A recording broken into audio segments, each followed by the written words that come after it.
April 21st, 2025, marked a mournful moment for the Catholic Church worldwide, as Pope Francis, the Church's leader for over 10 years, peacefully passed away at the age of 88. His death brought an end to a historically rich papacy and left a profound emptiness in the hearts of millions of faithful around the globe. Born as Jorge Mario Bergoglio on December 17, 1936, in Buenos Aires, Argentina, Pope Francis came from a family of Italian immigrants. Even in his youth, Bergoglio showed compassion, a heart for the poor, and a deep sense of service. He joined the Jesuit order and was ordained a priest in 1969. His ministry journey progressed with dedication and steady growth. Bergoglio held several key positions in the Argentine Church, most notably serving as Archbishop of Buenos Aires.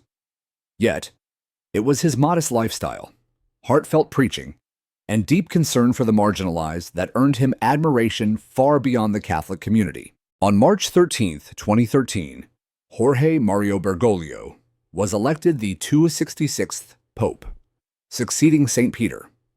He made history as the first Pope from Latin America, the first Jesuit to hold the papacy, and uniquely, the first to adopt the name Francis, paying tribute to St. Francis of Assisi, a model of humility, peace, and poverty. From the outset of his papal ministry, Pope Francis stood out through his actions. He declined to reside in the Grand Apostolic Palace, opting instead for a simple room at the Casa Santa Marta, used humble vehicles, and frequently dined with those living in poverty. His 12-year tenure as Pope was characterized by substantial reform efforts and a strong commitment to addressing modern social challenges. He guided the Church toward a more compassionate and understanding approach, moving away from rigid rule enforcement. He regularly addressed urgent global issues such as climate change, economic disparity, the migrant crisis, war, and discrimination.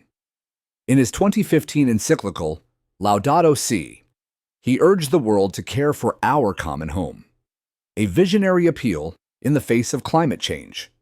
He also worked to make the Church more welcoming to homosexuals, remarried divorcees, and LGBTQ+ individuals, favoring compassion over condemnation. In his later years, Pope Francis's declining health became apparent. Starting in early 2025, he faced repeated hospitalizations due to respiratory illnesses like bronchitis, pneumonia, and acute asthma, along with mild kidney failure. Despite temporary improvements, his condition remained precarious and under constant care. One particularly touching moment came the day before his death, when Pope Francis made a surprise appearance on the main balcony of St. Peter's Basilica to bless the faithful at Easter Mass. His frail frame and gentle yet determined gaze brought many to tears, as if offering his final act as shepherd to his people. Before passing, Pope Francis expressed his wish to be buried at Santa Maria Maggiore in Rome, diverging from the tradition of entombment beneath St. Peter's Basilica.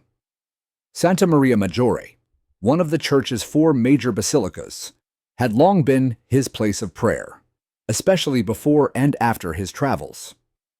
This decision once again demonstrated his humility and closeness to the people, shunning grandeur for sacred simplicity. According to the Vatican, Pope Francis's funeral is scheduled for Friday, April 25, 2025, at St. Peter's Square, starting at 9 o'clock in the morning, Rome time. To serve the large crowds expected to gather, massive screens will be placed throughout the Vatican and nearby areas. Ever since the news of his death was made public, an outpouring of sympathy has swept across the globe. Numerous international delegations, including top leaders like the French President, German Chancellor, Spanish King, British royal representatives, and the Argentine President, will be in attendance, along with prominent religious figures worldwide.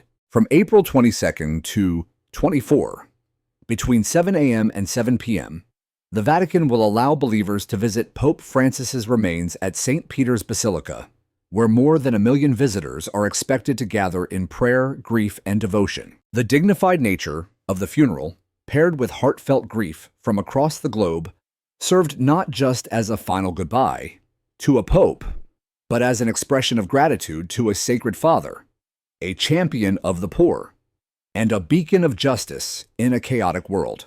The United Nations Secretary General hailed Pope Francis as a globally minded spiritual leader who championed the cause of the vulnerable and forgotten. Numerous scholars, religious leaders, and civil society members affirm that his legacy will continue to guide humanity for generations. Pope Francis's death is more than a loss for the Catholic Church. It marks an emotional farewell to a man of moral strength, a spiritual guide, and the Pope for the poor. He embodied his episcopal motto, Miserando atque elegendo. He saw me through the eyes of mercy and chose me. Though he now rests, his voice of compassion and justice still echoes through the hearts of many. Subscribe to our channel for more videos, and let's continue spreading hope in this world. God bless you.